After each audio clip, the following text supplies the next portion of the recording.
जय श्री कृष्ण। राधे राधे। ये 7 चीज़ें जहाँ भी मिले लेने में संकोच ना करें, किस्मत वालों को ही मिलती है ये। हिंदू धर्म में मनुस्मृति का विशेष महत्व है। इस ग्रंथ में जीवन को सुखी व संस्कारवान बनाने के अनेक सूत्र बताए गए हैं। इस ग्रंथ की रचना महाराज मनु ने महर्षि भृगु के सहयोग से की थी, ऐसी मान्यता है। इस ग्रंथ में जीवन प्रबंधन से जुड़े अनेक सूत्र बताए गए हैं, जो आज भी हमारे लिए प्रासंगिक है। मनुस्मृति में लिखे कुछ ऐसे ही जीवन प्रबंधन के सूत्र हम आज आपको बता रहे हैं। मनुस्मृति के एक श्लोक में बताया गया है कि किन 7 को बिना संकोच किए लेने की कोशिश करना चाहिए। तो आइए जानते हैं उन 7 के बारे में। नंबर 1, रत्न। रत्न बहुत प्रकार के होते हैं, जैसे मोती, पन्ना, माणिक, मूंगा, हीरा, पुखराज आदि। इनकी कीमत बहुत अधिक होती है। इनमें से कुछ रत्न ग्रह दोष को कम कर शुभ परिणाम देते हैं।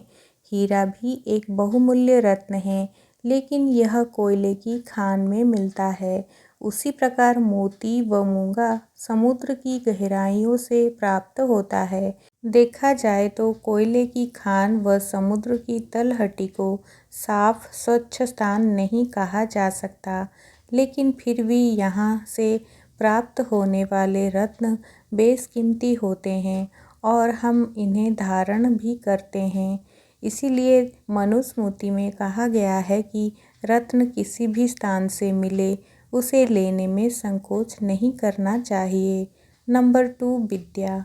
मनुस्मृति के अनुसार विद्या यानी ज्ञान जहाँ से भी, जिस किसी से भी, और चाहे वो अच्छे हो या बुरे, लेने में संकोच नहीं करना चाहिए।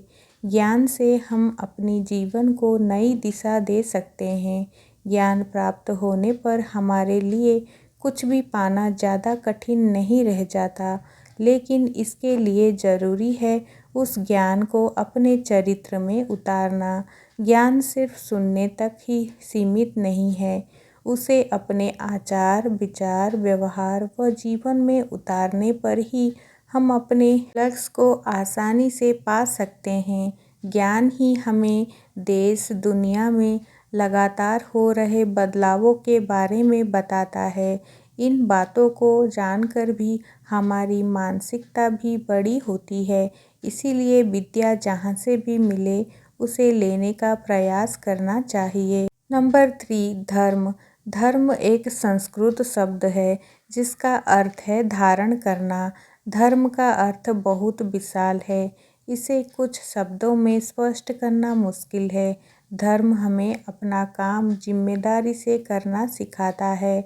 दूसरों की भलाई करना, किसी भी परिस्थिति में अपने चरित्र को बेदाग बनाए रखना, पूरी ईमानदारी से अपने परिवार का पालन पोषण करना व हमेशा सच बोलना भी धर्म का ही एक रूप है। जहाँ कहीं से भी हमें सादा जीवन, उच्च विचार जैसे सिद्धांत मिले उसे ग्रहण करने की कोशिश करनी चाहिए। यही धर्म का सार है। नंबर 4, पवित्रता।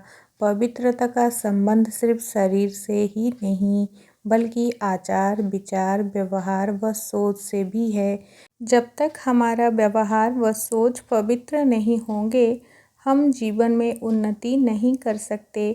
इसीलिए यदि हमें कोई कठिन लक्ष्य प्राप्त करना है तो हमें अपने विचार शुद्ध रखने होंगे। साथ ही चरित्र यानी व्यवहार भी साफ रखना होगा। जब हमारा व्यवहार व मानसिकता पवित्र होगी, तभी हम बिना झिझक अपना काम जिम्मेदारी से कर पाएंगे और अपना लक्ष्य पाने में सफल भी होंगे। मनुस्मृति के अनुसार जहाँ से हमें पवित्र यानी साफ विचार मिले उसे तुरंत ग्रहण कर लेना चाहिए। यही पवित्र विचार हमें हमारे लक्ष्य तक पहुँचाने में मदद करते हैं। नंबर 5, उपदेश। यदि आप कहीं से गुजर रहे हो और कोई संत या महात्मा उपदेश दे रहे हों तो थोड़ी देर वहाँ रुकने में संकोच नहीं करना चाहिए, किसी संत का उपदेश आपको नया रास्ता दिखा सकता है। संतों के उपदेश में ही मन की शांति, लक्ष्य की प्राप्ति, परिवार की संतुष्टि व समाज के प्राप्त अपनी जिम्मेदारी के अहम सूत्र आपको मिल सकते हैं। जब आप संतों व महात्माओं के उपदेशों को अपने जीवन में उतारेंगे तो आपकी अनेक परेशानियां अपने आप ही समाप्त हो जाएंगी। इसीलिए मनुस्मृति में कहा गया है कि जहाँ कहीं भी या जिस किसी से भी उपदेश मिले, बिना संकोच के उसे लेने का प्रयास करना चाहिए। नंबर 6, भिन्न भिन्न प्रकार के शिल्प। शिल्प से यहाँ अभिप्राय कला से है।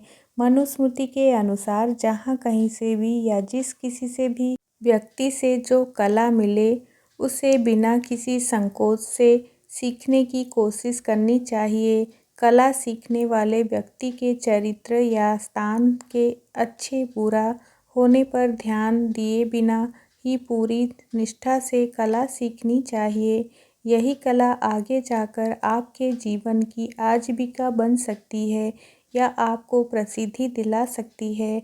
जब आपके किसी कला विशेष का ज्ञान होगा तो बिना किसी परेशानी से अपने परिवार का पालन पोषण कर सकते हैं और अपनी सामाजिक जिम्मेदारी भी पूरी कर सकते हैं। इसीलिए जहाँ से जो कला सीख सकते हैं उसे बिना संकोच के सीखने की कोशिश करनी चाहिए।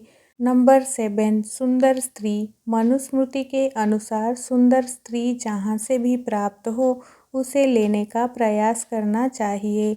यहाँ सुंदरता का संबंध सिर्फ चेहरे से नहीं बल्कि चरित्र से भी है। जिस स्त्री का चरित्र साफ स्वच्छ है वह अपने कुल के साथ साथ अपने पति के कुल का भी मान बढ़ाती है। चरित्रवान स्त्री मिलने से व्यक्ति के जीवन की अनेक परेशानियां अपने आप ही समाप्त हो जाती है। ऐसी स्त्री संकट की घड़ी से अपने पति व परिवार को बचाने की शक्ति रखती है। यदि चरित्रवान स्त्री किसी नीच कुल से भी संबंध रखती हो तो भी उसे पत्नी बनाने में कोई संकोच नहीं करना चाहिए। दोस्तों, इस वीडियो में दी गई जानकारियाँ अगर आपको पसंद आई है तो इस वीडियो को लाइक करके शेयर कर दीजिए। हमारे चैनल को सब्सक्राइब करके हमें सपोर्ट करें। वीडियो पूरा देखने के लिए आपका बहुत बहुत धन्यवाद।